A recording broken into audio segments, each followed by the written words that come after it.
How to change your profile picture on Roblox. Hey everyone, welcome back to our channel. In this video I'm going to guide you on how you can change your profile picture on Roblox, so make sure to watch the video till the end. In order to basically go ahead and then actually change your profile picture on Roblox, it's actually quite very simple to do so, because all you have to do is basically go ahead and then first of all open up Roblox app or the website, or go to roblox.com and log into the account.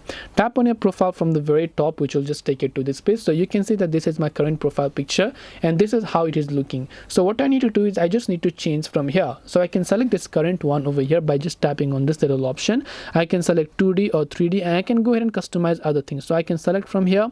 I can just choose to go ahead and select any of the other options here, and once I've done that, I'll be able to try them on, and then I'll be able to save that as my new profile picture. This way I'll be able to go ahead and then basically change my profile picture on Roblox. Hope this video was very helpful. If you have got any more questions, then feel free to also leave them down below. Thank you for watching till the very end, and see you soon in the next video.